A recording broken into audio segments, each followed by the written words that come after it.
Hollywood, California, Monday, September 28th.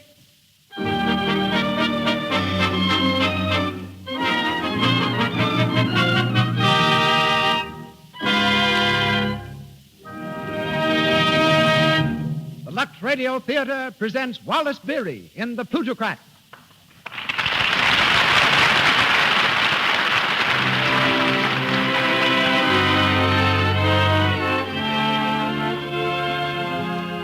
Lux presents Hollywood.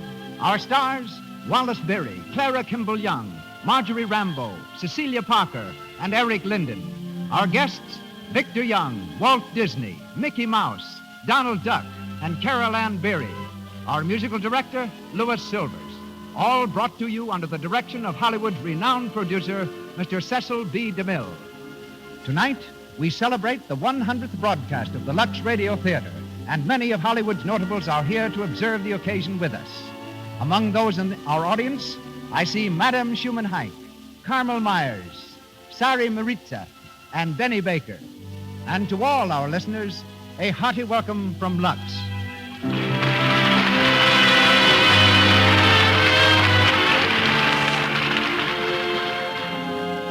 Before turning the microphone over to Mr. DeMille, may I remind you of just two of the many good reasons why Lux toilet soap is so popular the world over.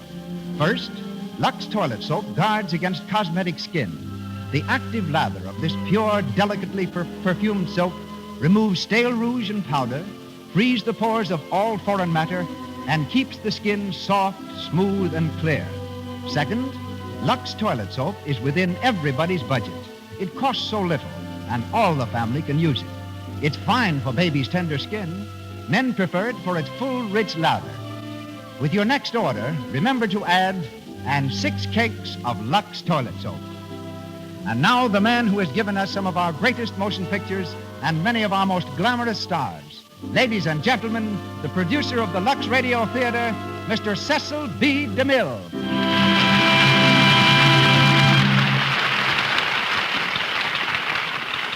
Greetings from Hollywood, ladies and gentlemen. The most hilarious April Fool joke ever played on the world, and the one we most appreciate, is Wallace Beery. He was born in Kansas City on April 1st. At the age of 9, he was the biggest boy in the 4th grade. 3 years later, he was still the biggest boy in the 4th grade. The faculty was amazed at his ability to resist education, and his schoolmates were completely awed by him. They called him Jumbo, which was not only descriptive but prophetic. For at 15, he left home and became the best-known elephant trainer in America, bossing Ringling's herd of 26. Wally followed this with a humble, even humiliating start as an actor. It was as a chorus boy in Babes in Toyland. When I first met him 20 years ago, I cast him as a German general in the first picture based on the World War, The Little America. He has since been an electrician, cameraman, director, comedian, and serious actor, breaking all records for motion picture versatility. The play in which he stars tonight is taken from the comedy by Arthur Goodrich, based on the novel by Booth Tarkington. Featured with Wally is an all-star cast. We'll hear Clara Kimball Young as Mrs. Tinker, Marjorie Rambeau in the role of Madame Memoro, Cecilia Parker as Olivia Tinker, Eric Linden as Lawrence Ogle, and we'll hear Wallace Beery in the character of an American millionaire. He is starred as Earl Tinker in The Plutocrat.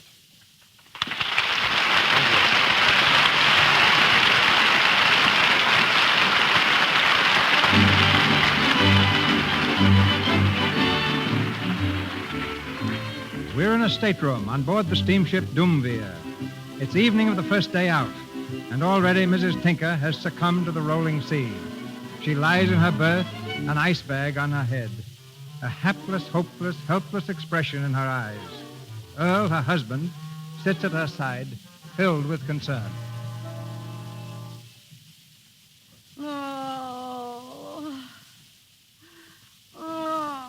How do you feel now, honey? Terrible. Oh, gosh, I hate to see you feel like this. Ain't there anything I can do for you? No, just go away. Go away and let me die in peace. Oh, don't talk like that. Why, you ain't going to die. Folks don't pass out on account of a little seasickness. I'm going to. I never felt like this in all my life. Yeah, but we've only been out 7 hours, honey. It seems like 7 years. Oh, I wish I was back in Omaha. Oh, you'll feel better just as soon as we hit port. We'll be in Algiers in about 8 days. 8 days? Oh. You'll never even know that you were sick. Mm. You know, I was speaking to the captain just after dinner. He said all this talk about seasickness is just imagination. Not with me, it isn't. Well, you probably ain't seasick at all. You just feel bad on account of that lemon meringue pie that you had for dinner. Oh, I'm sorry. I'm sorry, honey. Don't. I didn't mean to, darling. Go away. Go away. Oh, honey, listen, please. What's the matter, Pa? Oh, it's your ma. I think she's a little upset. All right, I'll take care of I her. tried to do something for her, but she keeps on telling me to go away. Maybe you'd better. Well, if you say so, baby. Seems a shame, though. Here we are, the first real vacation in 10 years, and your ma has to go get seasick. Please, Pa, I think it would be a lot better if you left her alone. Huh? What's the matter with you? Nothing, I just... You look all green around the gills. Oh, don't. Say, you ain't got it, too. Olivia. Oh, my. Oh. Well, for Pete's sake. You get into bed there with your ma, Olivia. I'll fix you up. You leave her alone, Earl Tinker. Yeah, but, honey, listen. I'll take care of You her. can't even take care of yourself. If you just let me alone, I can. Go on now. Go away. All right, all day. This is going to be a swell trip for me. I can see that. I'll be up in the lounge if you want me.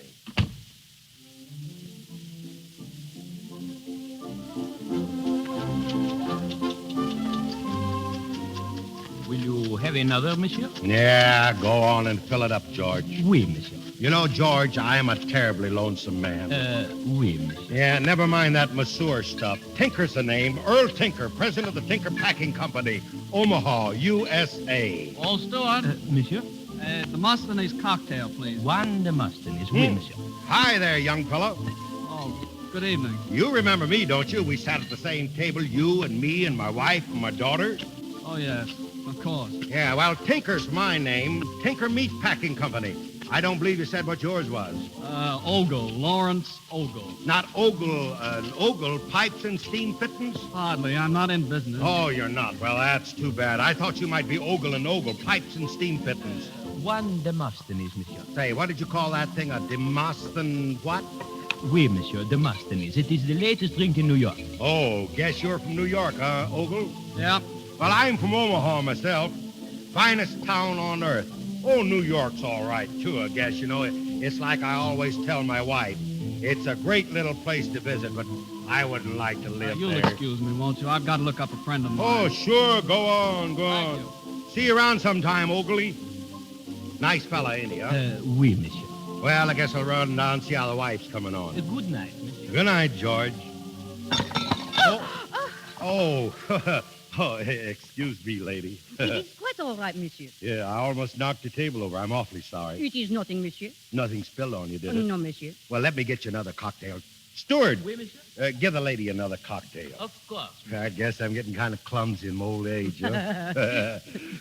Well, It is no harm done, monsieur. yeah, it's nice of you to say that. You know, a lot of folks would have been pretty sore, you know that. But it is not your fault. It's the ocean. I haven't learned to walk on it yet.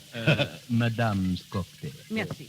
Yeah, guess I'll be going. Oh, please don't. Hmm? No, sit down and keep me company. Say, I kind of like that, right down to my shoe tops. You know, my name's Tinker.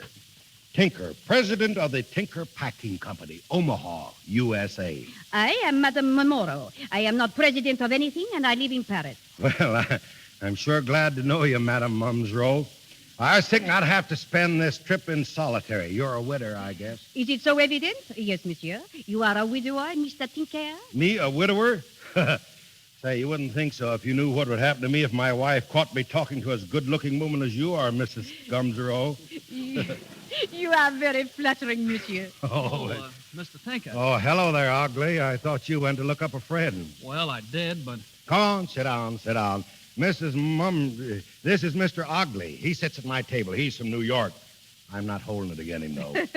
How do you do, Mrs. Momoro? How do you do? It must be quite thrilling to feel yourself a real New Yorker, Monsieur Ogle. Well, in a way. Such a wonderful city. Say, what's New York got that Omaha ain't got? That's what I'd like to know. All the arts, Mr. Tinker, music, the theater, painting. Don't talk to me about the theaters. I saw one of them plays in New York just before I caught this boat. Never again. You did not like it, monsieur? Like it, you couldn't tell what it was all about. What play was it, Mr. Tinker? Oh, I don't know. It was some crazy thing called the pasturage scene or something like that. The pastoral scene? Yeah, that was it. Yeah, that was it. Believe me, it was certainly rotten. Well, I'm sorry you feel that way, Mr. Tinker. You see, I wrote the pastoral scene. Oh, you did. Well, imagine that, huh? Monsieur Tinker. Yeah. Madame Tinker would like to see you, monsieur. Oh, thanks. Excuse me, folks. I be back later, Mrs. Mumsero, if I can break out of jail. Oh, thank heaven he's gone. But Mr. Ogle, he is very amusing. He is so native, so typical American. Oh, he's far from typical. I mean, of your ruling class. He is a leader, Monsieur Ogle, a plutocrat. Oh, he's that all right, a provincial western plutocrat. Monsieur, you speak so harshly. He is your friend, no? Hardly. But you came to him, you spoke with him. Shall I tell you why? Please, Because he happened to be sitting with you. monsieur. I've been wanting to meet you ever since we left New York, Madame Momoro. But why? Must I answer that? No, it would be better perhaps if you did not. We shall all be, how do you say, shipmates for 8 whole days. There is plenty of time and we shall meet often, I hope. Well, it can't be too often. You are very polite, monsieur. Oh, so here you are. I've been looking all over the boat for you. Hyacinth, this is Monsieur Ogle. Monsieur Ogle, Monsieur Hyacinth Momoro. How do you do? Hyacinth? Oui, Momoro? It is late, Mama. I think maybe we had best to scram, no? Well, excuse me, but... Do not mind him, monsieur. My son, he makes a study of American slang, eh? Son? Did you say your son? But yes, you think that's so strange? Well, it's incredible. You're so young. Oh, 2 times you are polite, monsieur. I am glad that I look so young to you. Come, Hyacinth. Good night, Monsieur Ogle. Good night. So long, Mr. Ogle. See you in the funny papers, eh bien?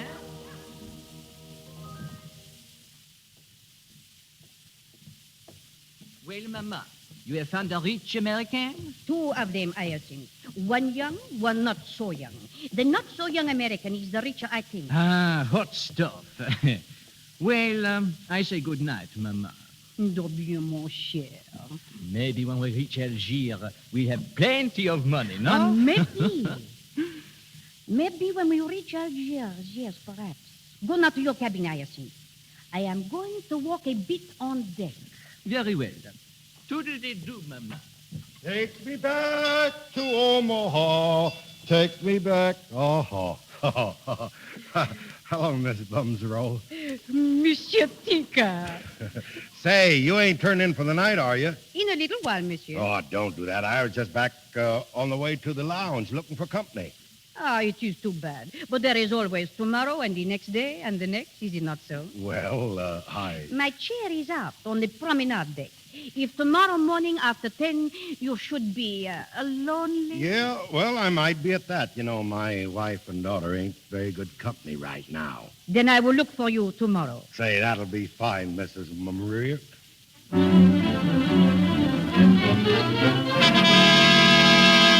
First day's run, 360 miles. Nearest guess, made by Mr. Earl Tinker. Oh, Monsieur Tinker, you have won the ship's pool. Yeah, guess I'm pretty lucky at judging distances, huh?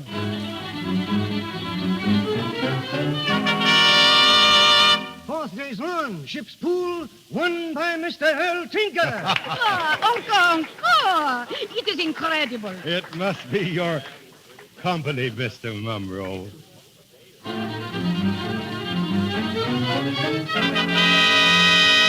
Seventh day's run, ship's pool, won by Mr. Earl Tinker. Oh, Monsieur Tinker, so much money you have won. Marvelous. I haven't had as good a time as this in 20 years. Champagne, steward. Champagne for everybody.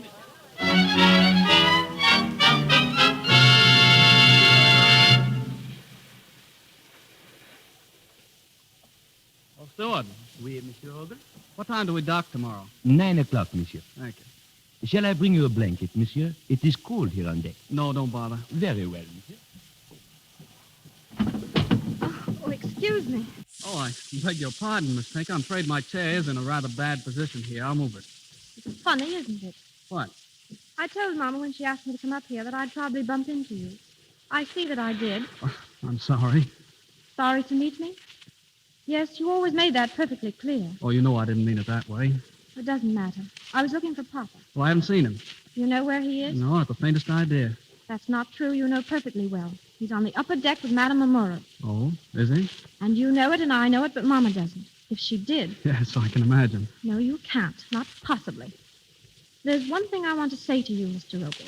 You won't believe it because you come from New York. Papa is good. Oh, is he? Yes. I knew you'd say just that in just that way. Oh, is he? Oh, you make me so angry. And then I get angry all over again because I can let you make me angry. Well, I don't understand. I'm sorry, really. Listen, Mr. Ogle. Tomorrow morning we'll all be getting off the boat at Algiers. I'll probably never see you again. I said there was one thing I wanted to tell you, but there's more. I have sat at the table with you every day for 8 days. It hasn't been pleasant for me, not any pleasanter than it has been for you. And I know how unpleasant it's been for you. Well, really, Miss Tinker... Don't interrupt. I know what you think of Papa, what you think of me because I'm his daughter. You think he's just a common, ordinary, provincial Westerner that happens to have some money. Well, he isn't. You think you're oh so vastly superior. Well, you're not. And if you only knew what he thinks about you. But of course, that wouldn't matter to you, not one bit. He hasn't understood your unpleasantness. He just thinks you don't know any better. And you think I do? Of course you do. Thank you. If I see your father, I'll tell him you're looking for him.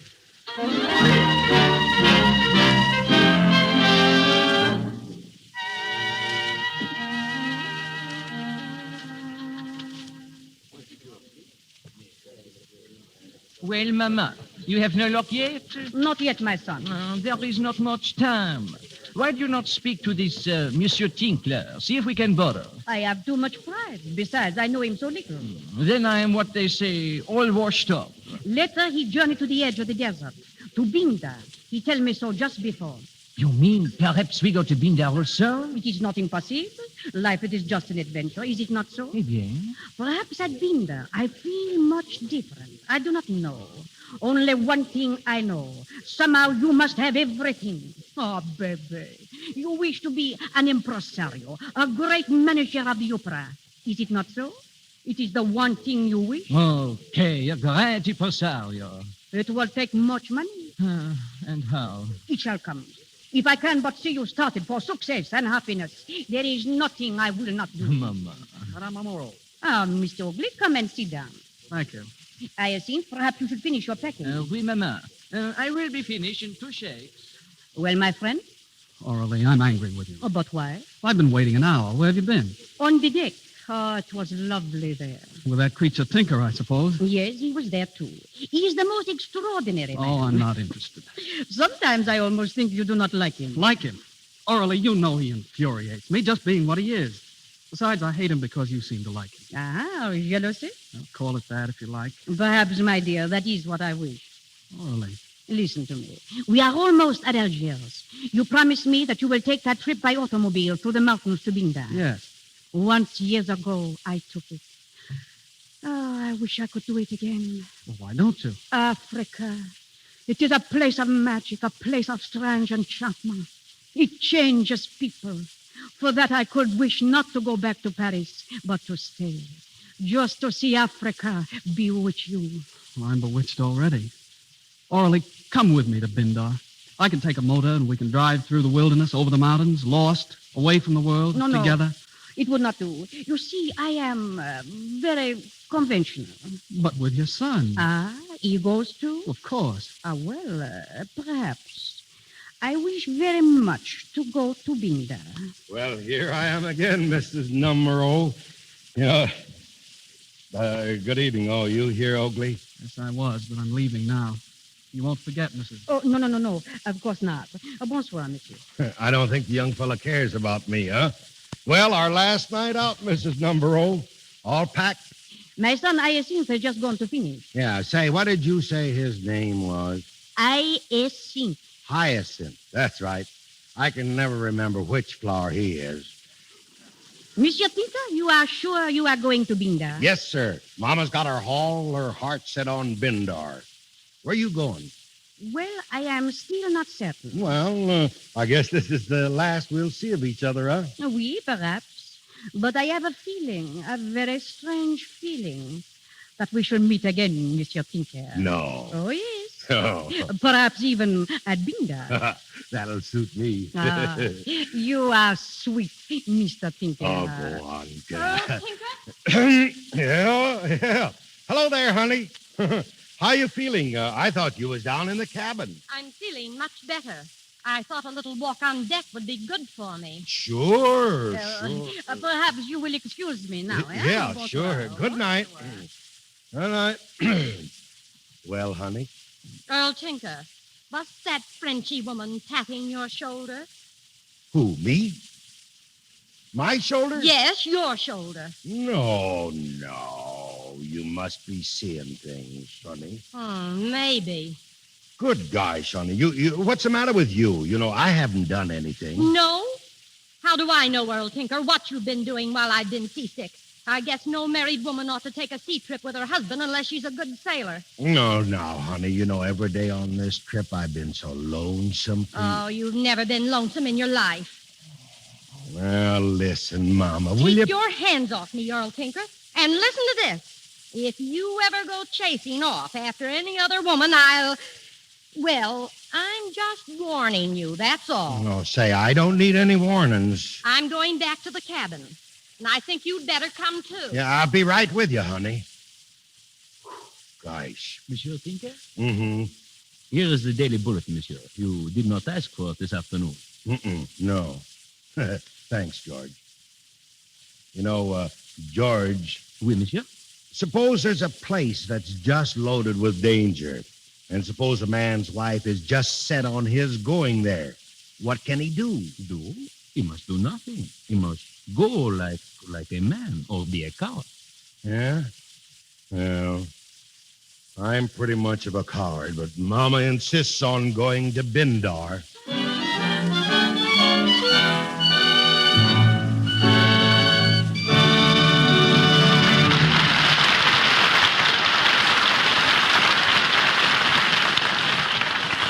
In just a moment, we'll go on with the Plutocrat, the Lux Radio Theater production with Wallace Beery and an all-star cast. Just now, we're going over to the Paramount Studios. Two girls have met on the lot. Let's listen to what they say. Hello, Judy. Going my way? Say, what's the matter with you anyway? Oh, thought I was going to make the grade for that taxi dancing scene in the New Orleans cafe. But I didn't. Probably I'll never get a job on this lot again. Or any other, I guess. Oh, get hold of yourself, Judy. It'll come out all right. Flo, it won't. Well, I was all set for this job, and they told me nothing doing. They said that even though my dancing was good, I showed up badly in the close-ups. And it's all because of my skin. Flo, why should I have all these little blemishes? You don't. Your skin is lovely. Well, I do give my skin a little attention. For one thing, I use Lux soap regularly. You know, Judy, I bet you never really get all of the stale makeup out of your skin. No wonder you've got choked pores and little blemishes. There are thousands of girls today like Flo. They use rouge and powder as much as they like, but they keep their skin soft and smooth with Lux Toilet Soap's active lather. There are some Judys, too, who miss out because cosmetic skin has made them unattractive. It's foolish to risk cosmetic skin when such a simple, inexpensive care as Lux Toilet Soap guards against it. Begin to use it right away, as 9 out of 10 screen stars do. And here's Mr. DeMille. We continue our play, The Plutocrat, starring Wallace Beery with an all-star cast.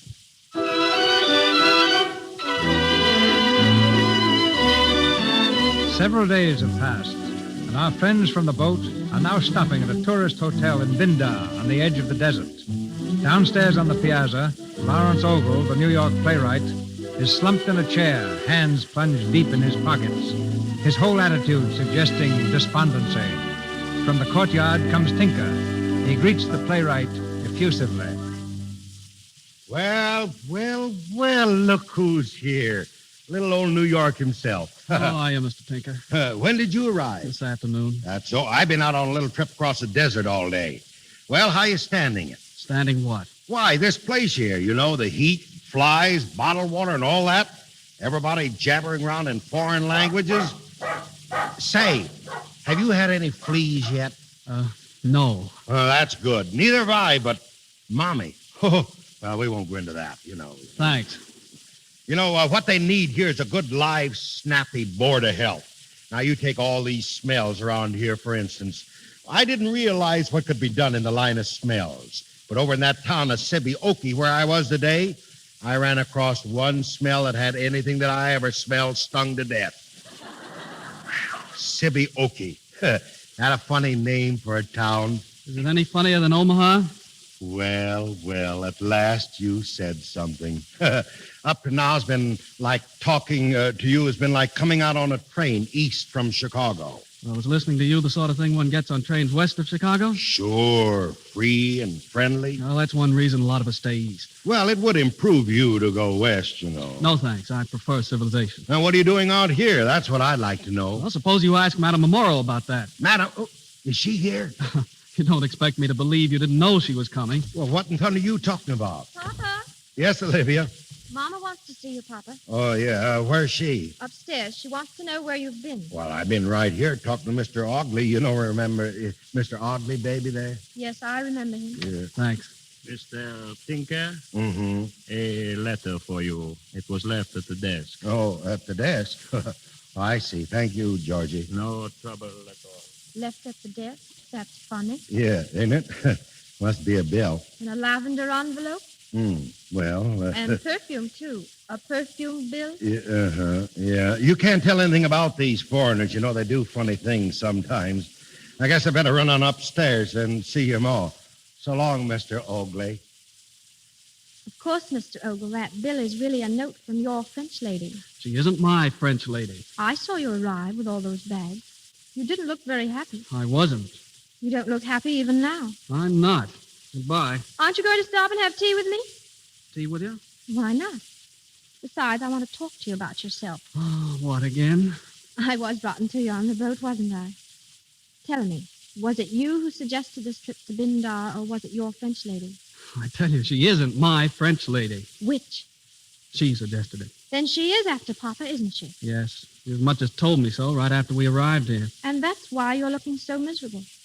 Of course, she's nearly old enough to be your mother. No, don't rub it in. It's all over with now. I just made a fool of myself. That isn't the worst. I'm a failure. A failure, the great Mr. Ogle? I had a play on in New York, the pastoral scene. Yes, I know. I saw it. Did you like it? Not much. No, you were right. It's a flop.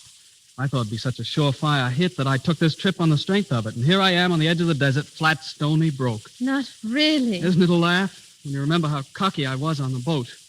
I've sort of shrunk a bit, haven't I? Think of you being humble. You don't know how becoming it is. Well, you'll just have to sit down and write another play, a better one. I have written a better one. Producer has it now, but he'll never put it on, not after this washout. Well, what are you going to do? I haven't the remotest idea. I haven't even got a return ticket. Of course, Papa'll advance you some money. Oh, no. You wouldn't take it? Not from him. Oh, you are a darling. What? You see, I changed, too. Well, I should think you had. I hated you on the boat, partly because you were so aloof and patronizing in New York. But down underneath, you're strong and gritty and chivalrous and impossibly masculine and stubborn, just like Papa. What? Olivia. Yes, Mama? Your father. Where is he? Where is he? Why, he said he was going upstairs to see you. Didn't he see you? He did not. He sent me a note. A note. Listen. Dear Mama. He always calls me Mama when he's up to something. Go on. There's some folks I got acquainted with wants me to go out and eat some of this famous Arab cuckoos. Now, what in heaven's name are cuckoos? Maybe he'll explain. Oh, he'll explain all right. He'll explain plenty. Listen to this. You and Baby go right ahead and have your dinner. I'll be back early. At least, pretty early. Lovingly, Earl. Did you hear that? Lovingly. But, Mama, there's nothing wrong in that. Oh, yes, there is. No man ever sends love to his wife unless he's making love to another woman. Mama. Well, I'll find out who it is. I'll find out. And when I do... Ah, Monsieur Ogle. Oh, good Lord. Who is this? Bonjour, madame. Mademoiselle. How is tricks, eh? How do you do? I've seen that young man someplace. Oh, but yes, madame. On the boat, perhaps, I was traveling with my mama.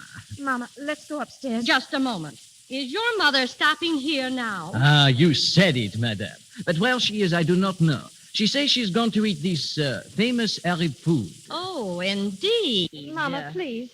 And was that famous food called by any chance cuckoos? Cuckoos? Cuckoos? What is cuckoos? That's what I'd like to know. So he's with her, is he? Mama, don't. Oh, let me alone. He was with her all the way over on the boat, patting his shoulder. I saw her, and he's with her now. Just wait until he comes home. I'll cuckoo him. Just wait.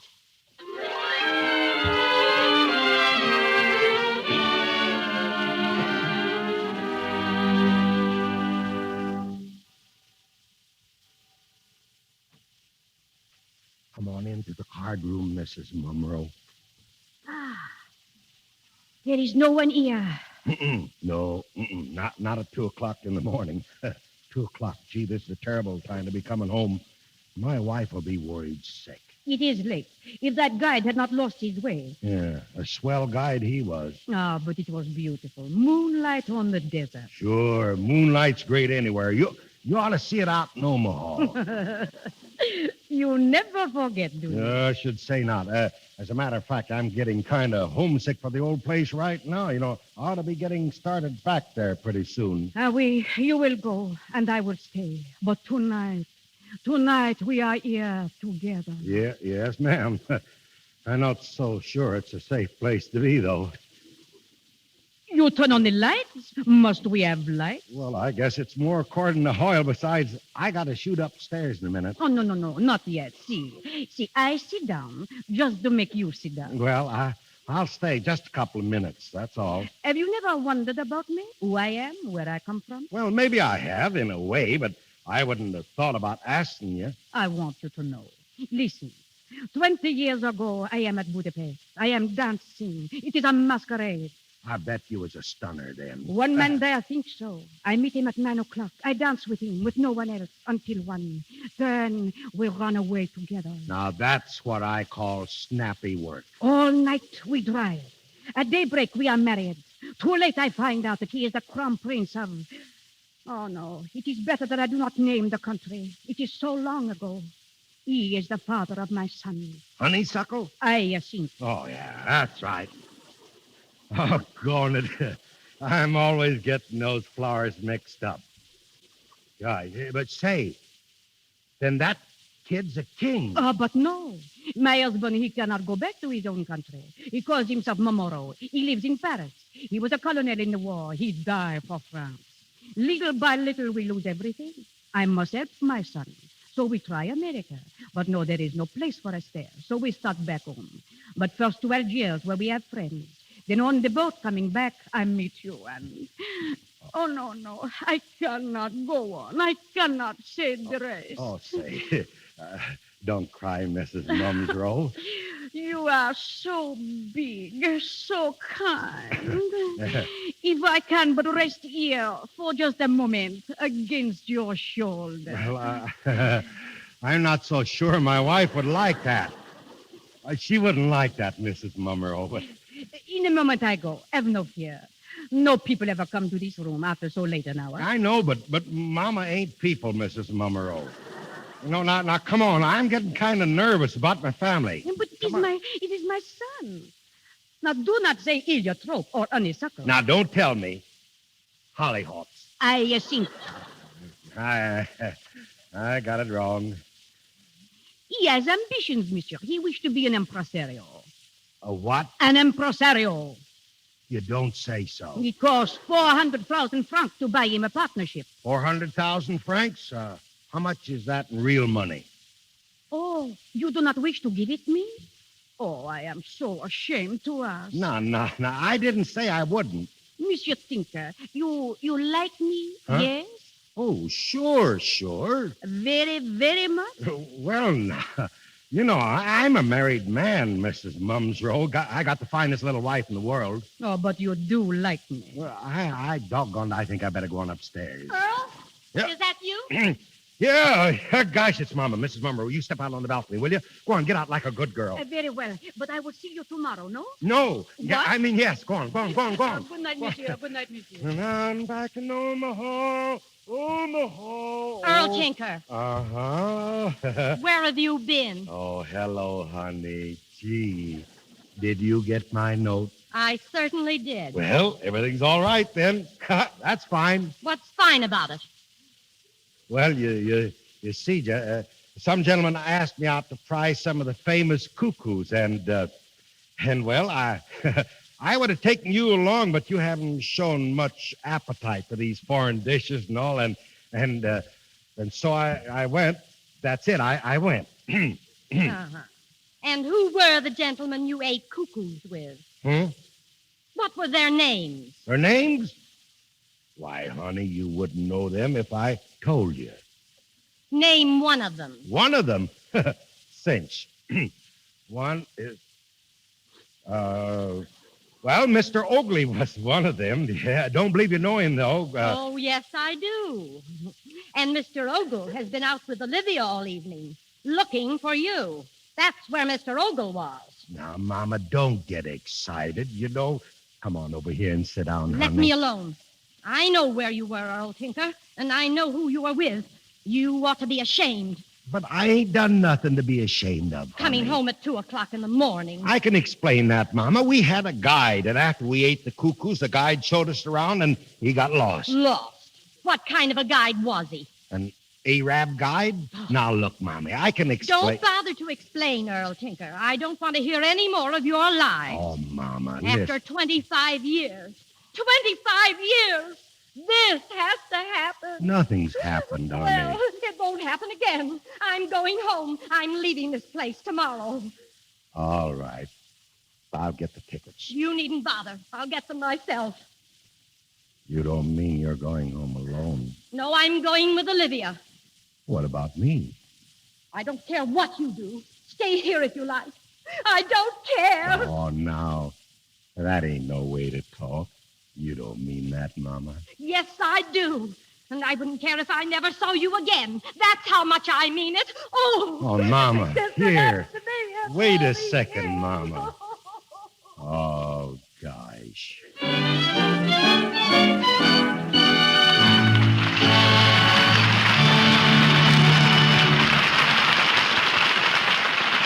We pause for station identification. This is the Columbia Broadcasting System.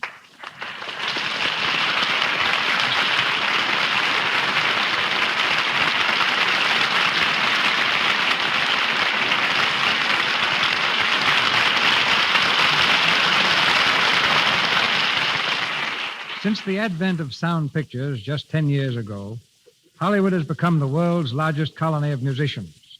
Victor Young is an outstanding member of this group. His career as a violinist ended abruptly when Victor tore up a $500 a week contract because it called for popular music. Then he changed his mind. Although symphonic music still dominates his private life, Victor has composed over 60 popular songs. The first one he wrote, Sweet Sue, was an immediate hit. A composer and conductor at Paramount Studios, he also directs the orchestra on the Shell Chateau Radio Hour Saturday nights. Ladies and gentlemen, Mr. Victor Young.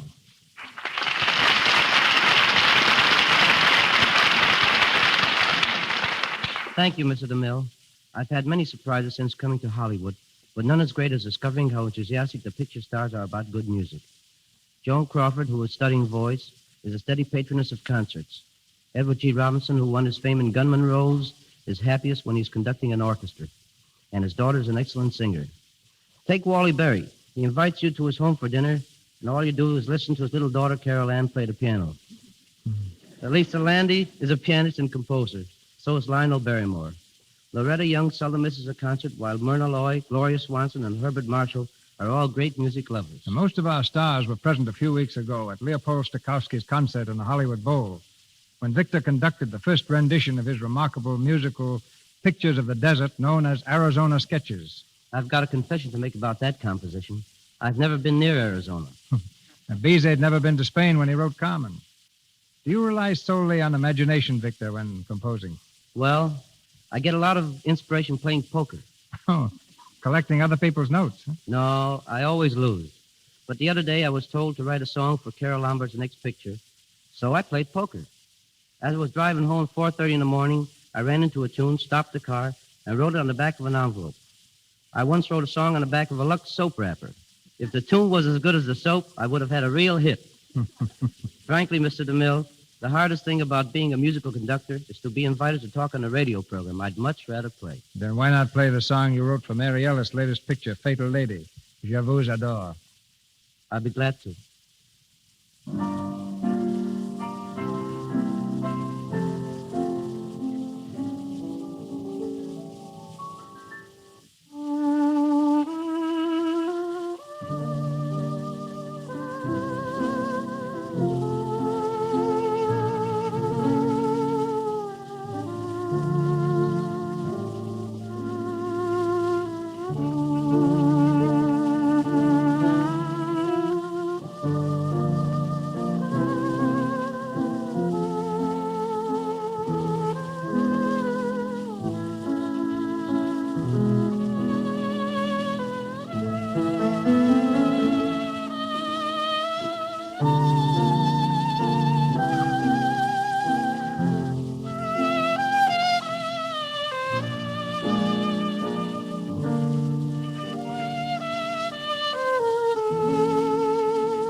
And good night.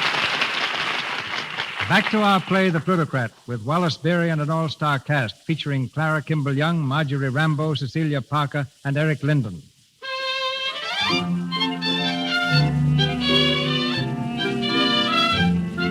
It's early the next morning. In the sunny dining room, Olivia sits at a small table, waiting for her breakfast. Lawrence Ogle, attired in a waiter's apron, comes to her side and addresses her in respectful tones. Good morning, miss. Would you care for your breakfast now? Yes, I'd like some. Lawrence Ogle, Yes, miss. what are you doing in that apron? Well, I'm the waiter, miss. The waiter? Why? Well, I had to do something. I haven't any money, you know, so I asked the manager for a job and got it. Well, I never. $9 a week and keeps. I've got it all figured out. If I hold this job and bank all my tips, I ought to have enough money saved up to get out of here by Christmas. Well, Easter at the latest. Lawrence Ogle, you're a fool. Yes, miss. Will you have some grapefruit? Listen to me. The melon's particularly nice this morning, miss. If you say miss to me again, I'll scream. Yes, miss. Listen, Lawrence Ogle, you go right out to the office this minute and resign. I'll see that you get back home all right. I'm sorry, miss, but I've got to see to that myself. You refuse to accept any help? Oh, not at all. If you could find it in your heart to leave an extra large tip, say 15 cents or maybe 20. Oh, why are you so stubborn? Well, I'll tell you why. Because I've been a failure. But worse than that, I've been a cheap, egotistical faker. I knew that last night, walking out across the desert with you by my side. You remember what I said? You were moonstruck. Well, the sun's shining now. Then you're sunstruck. Anyway, I made a decision last night. I determined that I had to work and to work hard to get back my self-respect because someday I'm going to marry the finest girl in the world. Are you sure she'll have you? Absolutely. When that girl marries, she's got to marry a man. Her parents might object to her marrying a waiter in an Arab hotel. Well, then I guess I'm out of luck. You will be, Lawrence Ogle. If Papa comes down and finds you dressed up like that, he'll laugh you off the map. Oh, he's down already. What? Sure. Did he see you? Well, yes and no. He looked at me when I spoke to him, but I doubt if he really saw me. I think he's in a daze or something. Poor Papa. Where is he now? Outside on the porch. He's been walking up and down out there all morning, up and down, back and forth. There must be something on his mind.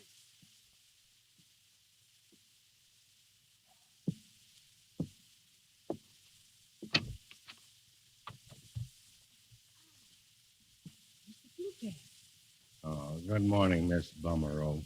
I have been looking for you. Yeah? Monsieur Tinker, I heard last night what you say to your wife. Yeah. I guess the whole hotel heard it. I am sorry, terribly sorry. Oh, that's all right. It wasn't your fault, Mrs. Gummerow. My wife, well, she just don't understand, that's all. she won't give me a chance to explain anything. She is going away?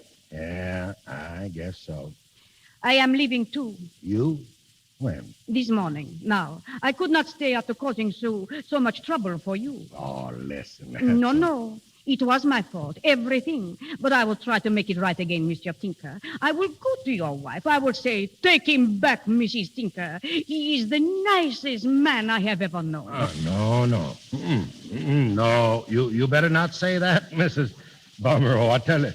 No. But why? It is the truth. Maybe, but, Mama's kind of funny about them there things. No, I don't think you better say anything to her at all. But she will leave. She will get the divorce, no? Yeah, she kind of hinted at that. And what will you do then? Well, I haven't thought about that. Ain't very nice, though. When I start out on this vacation, all hopped up about seeing the world and having a good time, and now, well, look what's happened. Whole business gone to smash.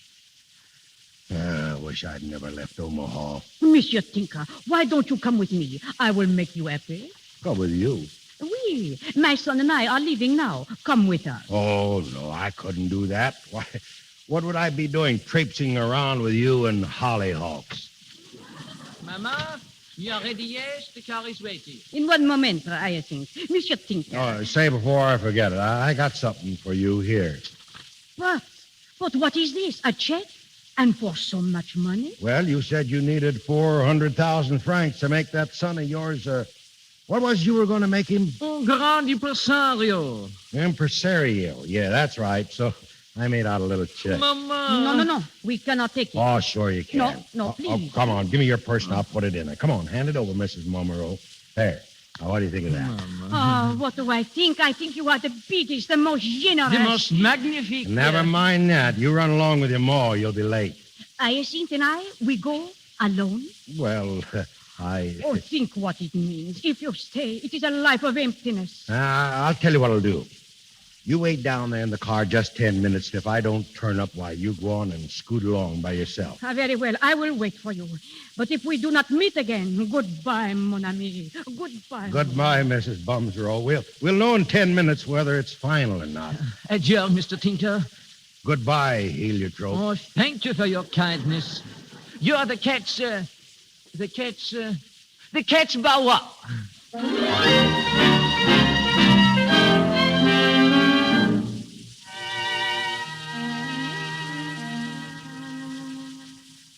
Olivia. Oh, here you are. What's all the excitement? And where is your waiter's apron? It's off. Gone for good. Thank heaven. I suppose you were fired. I was not. I quit. Listen, I just got a telegram from that New York producer. Remember that second play I told you about? Yes. Well, listen.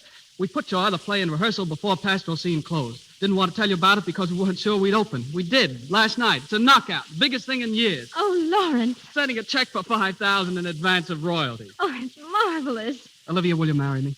What? Marry me. You know, wedlock, matrimony. I'm crazy about you, Olivia. Honest I am. Oh, Lawrence.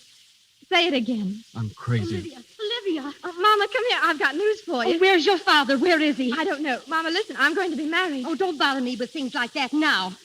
Your father's gone. What? Oh, he's gone. Left with that Frenchy woman. Mama. Sure, Mrs. Tinker? Of course I'm sure. She left a half an hour ago. The clerk told me. I've looked all over for Earl, and he isn't here. Oh, it's all my fault. I told him I never wanted to see him again, and he believed me. Mama, when did you tell him that? Last night.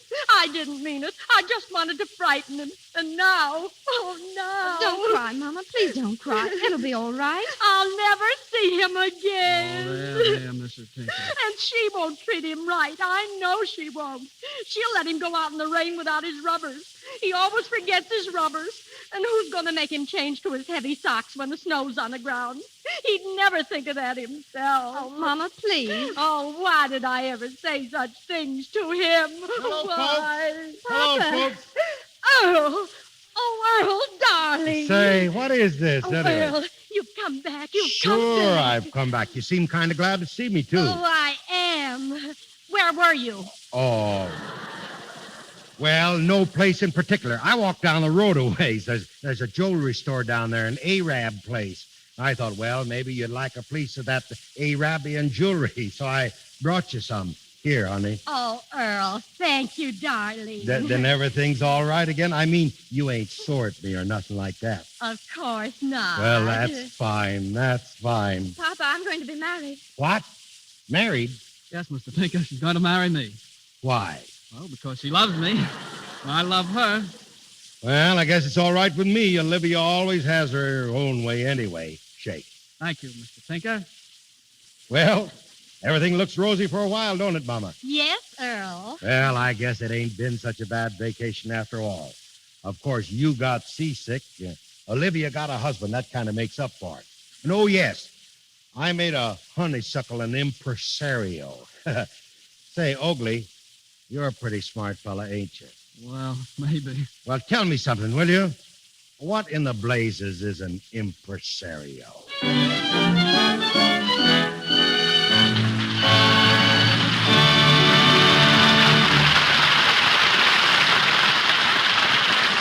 We leave the Plutocrat on the eve of his return to Omaha, but we'll call Wallace Beery and Cecilia Parker back to the microphone shortly. Today, the world's most popular screen personality is celebrating the 8th anniversary of his debut in films. He has awards from 9 different nations. President Roosevelt, Queen Mary, and Benito Mussolini are among his most ardent admirers. In Alaska, he's warmly received by the Eskimos, while in Ethiopia, even the war failed to stop the showing of his pictures. In France, where he won membership in the Legion of Honor, he's known as Michel Souris. The Japanese call him Mikikuchi. The Spanish, Miguel Ratoncito. His name, as you may have surmised, is Mickey Mouse. To Mickey, the world owes an immense debt of gratitude. But a still greater debt is due the man standing beside me now. Ladies and gentlemen, the creator of Mickey Mouse and the Silly Symphony cartoons, Mr. Walt Disney. Thank you, Mr. DeMille. My knees are knocking together so hard they sound like a riveting machine. Maybe I'd better sit down. Come on, Walt. Stand up to the microphone. Are you a man or a mouse? Well, after associating with mice for so many years, I sometimes wonder myself. You see, as a matter of fact, Mickey and I have been pals long before he became an actor. His real name is Mortimer. But no regular fellow likes a name like Mortimer, so he changed his name to Mickey. But it was not until Walt Disney made the first cartoon in sound, ladies and gentlemen, that Mickey attained star proportions. That film was called Steamboat Willie, and it was the late Roxy who had the courage to release it. I suppose, Walt, that the motion picture industry thought you were crazy to put sound in an animated cartoon. Yes, completely nuts.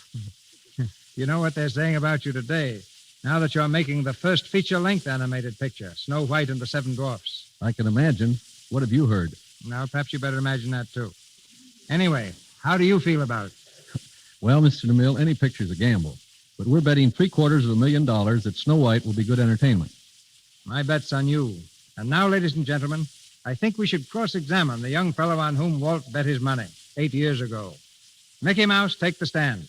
Yes, Mr. DeMille. Mickey, how does it feel to have the whole world celebrating your birthday? Yes, Mr. DeMille. I mean, swell. Who's the better actor, Mickey, you or Donald Duck? Oh, gosh, I don't know. Mickey's an actor, Mr. DeMille. Donald's just a clown.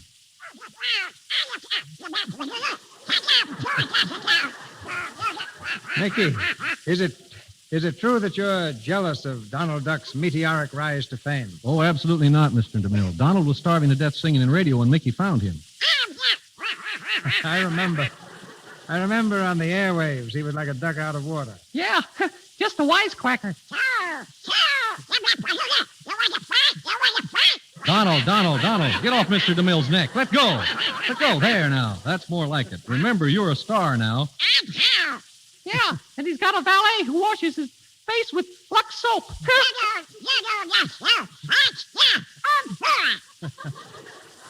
Donald Duck, you've denied being the worst singer in the annals of radio. All right, prove it. Sing. And it better be good.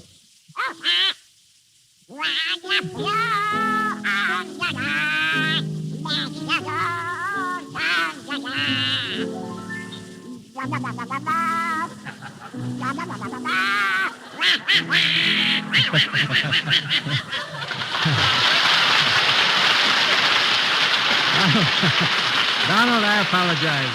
You're wonderful. Thank you, Walt. Good night, Mickey. Good night, Mr. DeMille. Good night, Mr. DeMille.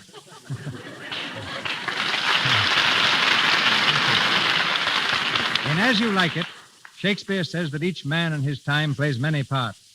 But surely few have played so many parts so well as Wallace Beery.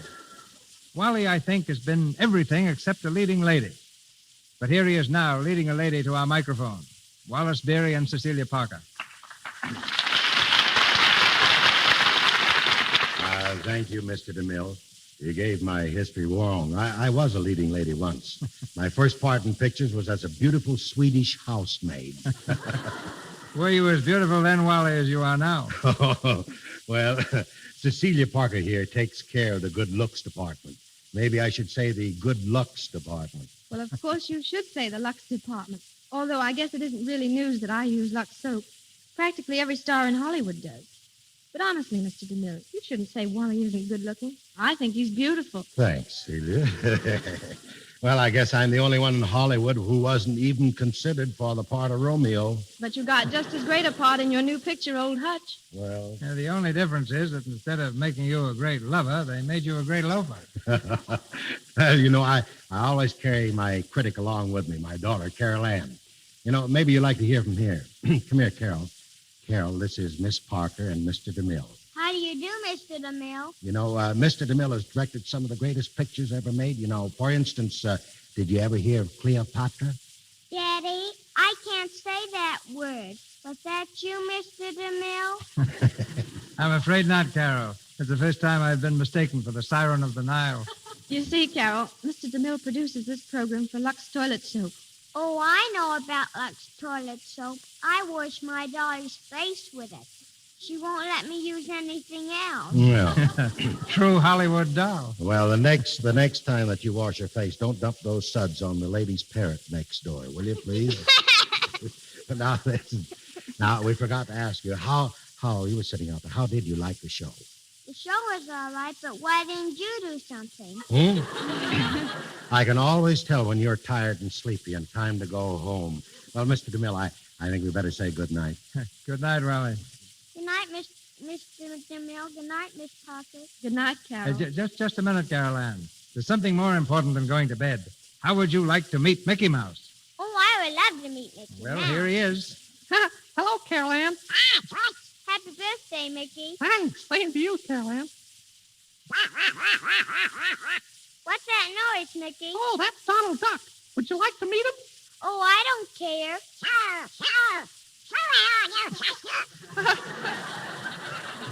Donald, meet Carol Ann. I guess you've heard all about Donald. He's an actor. You want to hear him recite Little Boy Blue? Oh, I don't care.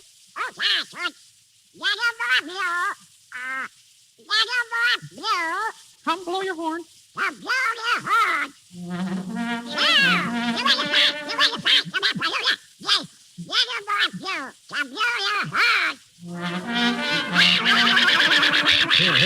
Here, Donald. Don't make so much noise. Control yourself. Come on away here. Good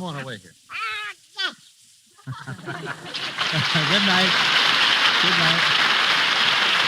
Okay. Thank you, Donald and Mickey. And you too, Wallace Beery, Carol Ann, and Cecilia Parker.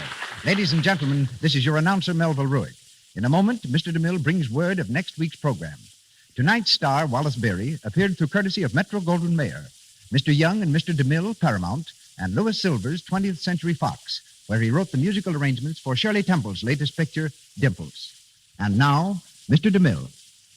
This coming week, the biggest event in baseball commences, the World Series. In observance of this, we bring you next Monday a story that will delight baseball enthusiasts and will equally delight those who think a baseball pitcher is something the water boy carries around.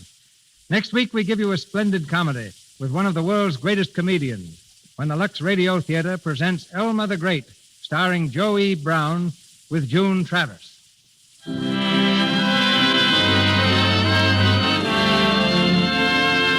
Our sponsors, the makers of Lux Toilet Soap, join me in inviting you to be with us next Monday night when Joe E. Brown steps up to the plate in the Lux Radio Theater presentation of Elma the Great by Ring Lardner and George M. Cohen. This is Cecil B. DeMille saying good night to you from Hollywood.